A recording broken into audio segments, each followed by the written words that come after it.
सोमवार देर रात दिल्ली एनसीआर में भूकंप के झटके महसूस किए गए।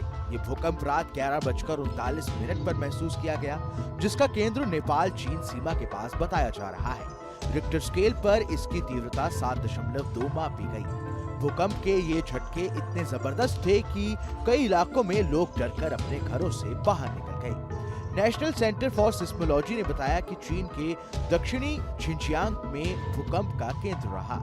भूकंप की तीव्रता 7.2 थी, लैटिट्यूड 40.96 रहा और लंबाई 78.30 रही। इस भूकंप की गहराई 80 किलोमीटर थी। वहीं चीन की सरकारी न्यूज एजेंसी शिन्हुआ ने बताया कि चीन के पश्चिमी शिनजियांग क्षेत्र के एक दूरदराज के हिस्से में 7.1 तीव्रता का भूकंप आया है।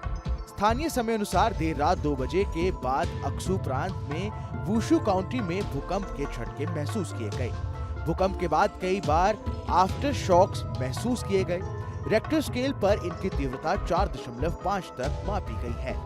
भूकंप के जबरदस्त झटकों के चलते किर्गिस्तान झिंजियांग बॉर्डर पर कई मकान ढहने की खबर भी सामने आ रही है। रिपोर्ट्स के अनुसार इसमें कई लोग घायल भी हुए हैं। भूकंप के बाद शिनजियांग रेलवे विभाग ने 27 ट्रेनों को कैंसिल कर दिया। अमेरिकी भूवैज्ञानिक सर्वे ने बताया कि भूकंप तियान शान माउंटेन रेंज में आया। पिछली शताब्दी में इस क्षेत्र में सबसे बड़ा भूकंप 1978 में मंगलवार तड़के लगभग 200 किलोमीटर उत्तर में 7.1 तीव्रता का था। भूकंप के झटके पड़ोसी देश किर्गिस्तान और कजाकिस्तान तक भी महसूस किए गए। इसके पहले 11 जनवरी को अफगानिस्तान के हिंदुकुश क्षेत्र में दोपहर 2:20 पर तेज भूकंप के झटके महसूस किए गए थे। इसकी वजह से पाकिस्तान के इस्लामाबाद, रावलपिंडी और भारत में जम्मू कश्मीर, जयपुर से दिल्ली एनसीआर तक झटके महसूस किए गए थे।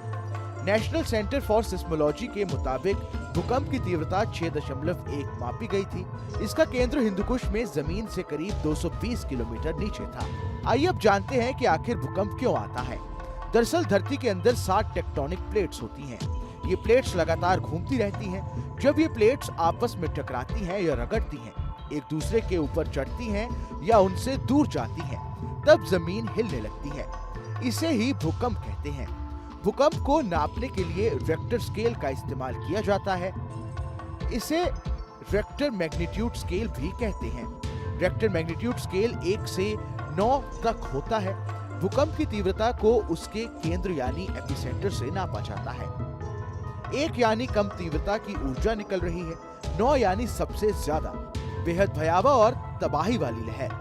ये दूर जाते जाते कमजोर होती जाती है।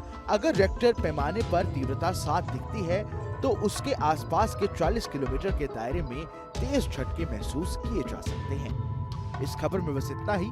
ये खबर आपको कैसी लगी हमें कमेंट कर जरूर बताएं। देश दुनिया की तमाम बड़ी खबरों के लिए देखते रहिए न्यूज़ नेशन का डिजिटल प्लेटफॉर्म।